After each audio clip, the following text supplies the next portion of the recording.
Type 99 Arisaka. You say that to a lot of folks, even gun folks, and their response will be, what's that? Well, that is the Japanese World War II bolt-action rifle, chambered in 7.7 Arisaka, 7.7 Japanese, 7.7 by 58. If you're about my age, you've probably already been introduced to the Type 99 Arisaka, and your first introduction may have been a special episode on Gilligan's Island called So Sorry, My Island Now.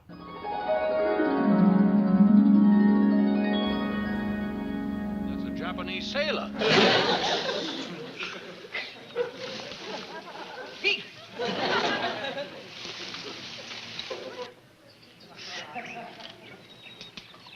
You officer?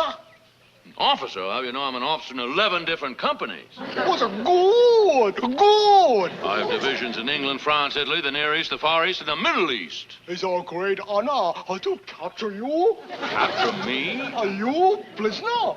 Come with me. And here is the real Arisaka. Now, I'm kind of impressed that on Gilligan's Island, they actually seem to be using a real, or at least a very, very good imitation of an Arisaka prop on that episode. Various different things kind of are good cues right there. I mean, look at that. The sight was just right. Of course, the rather large bayonet. And this one has the bayonet sheath over the top of it. And the other thing that I think is very interesting or kind of unique to the Arisaka in those days is the shape of the bolt handle. Kind of a unique looking bolt handle, and we saw that in that episode as well. But let's not focus so much on the television program and look at this rifle itself. So this is an early production Type 99 Arisaka, chambered in 7.7 Japanese or 7.7 Arisaka, and it is it's a pretty nice rifle. A couple of things of interest are that this one has a full mum, that's the chrysanthemum. Clearly you can read the kanji if you can read kanji. And another thing that you like to look at if you're thinking about purchasing one of these rifles as an indicator of the quality of the rifle and kind of when it was built is to look at the rear of the bolt itself. That's the safety mechanism. Now, the way the safety works is this. Right now, the rifle is in a fire position, and to move it to the safe position, person uses the back of their hand, kind of the palm, or the femnar eminence actually, and then pushes in and rotates. Pushes in and rotates. Now the safety is in the safe position, and we cannot move the bolt. Move it back to the fire position like that. Now notice that this bolt face itself has this knurling on it. That's of course to give the shooter a better grip when they're moving from safe to fire and back again. And that disappeared later on in that period called the transition rifles when they were speeding up production during World War II. Now the other thing to look at is to make sure that you have a metal butt plate. This also disappeared on the late model or the end model of these rifles. So a couple things to look at then is the mum, the bolt safety mechanism, make sure that it's knurled, and make sure that you have a metal butt plate. Those are just indicators that this rifle would be early production or earlier production, and along with that goes the assumption that the rifle is, a little bit better built, made just a little bit better. Now this is rifle, it's got a little bit of weight to it like you would expect with anything of this size. Of course with the bayonet attached, the balance of it tends to be put down toward the muzzle, but the bayonet is easy to detach, pretty easy to detach entirely. There's a button here that we're going to press and then lift, and it's off. And that changes the balance and the feel of this rifle quite a bit, actually. The other thing I look at on any sort of rifle, especially a used rifle, is the crown, the condition that the crown is in. And this one's condition is okay. It's not great. It's probably going to impact the accuracy some because a little bit of dings on the crown itself.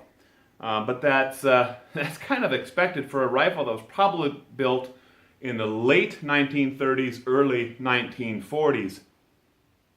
And of course, yet another thing to certainly look at is the quality of the rifling. And by the way, if you're interested, this is really a Mauser type of design. You can tell by looking at this bolt and the bolt face itself.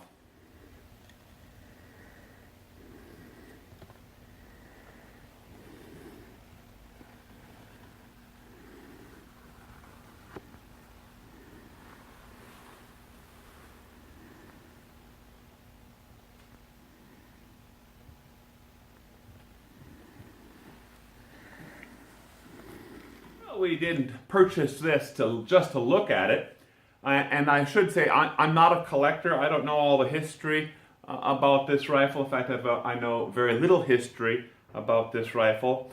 If some other folks have got some good links or content that they'd like to share about these sorts of rifles, please put those in the comments, and that would be appreciated.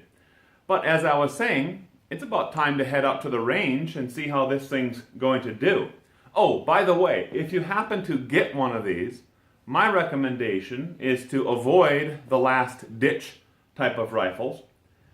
And if one looks, pretty good to you, what you might want to do is just look down the bore, make sure it has rifling, because their trainer rifles that the Japanese used could chamber real rounds. They looked, for all intents and purposes, they looked like the same rifle, but they had no rifling, and the barrels weren't treated properly, they weren't hardened properly, so on and so forth. Lots of problems with that if you actually tried to fire a round in those training rifles. Now, this is not a training rifle. This is the real McCoy. And so we're going to go out. I've got this Norma ammo right here. Norma has some really good ammo. Luckily, they're still making 7.7 Japanese Arisaka. This is 174 grain bullets. We're going to go out, fire a few rounds, and see how it does.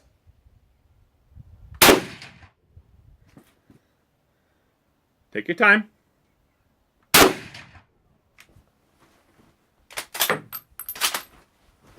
I want to see something here. I want to take a look at one of these pieces of brass. Am I good to fire? You're good. You can fire. Yeah.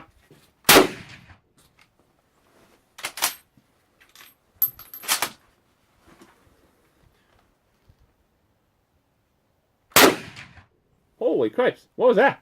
I don't know.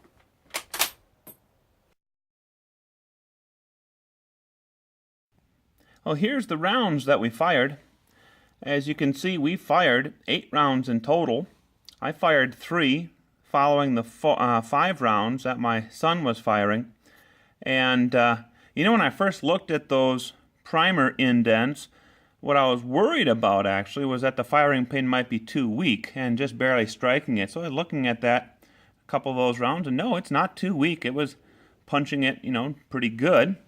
But the one that caused us trouble is this one right here.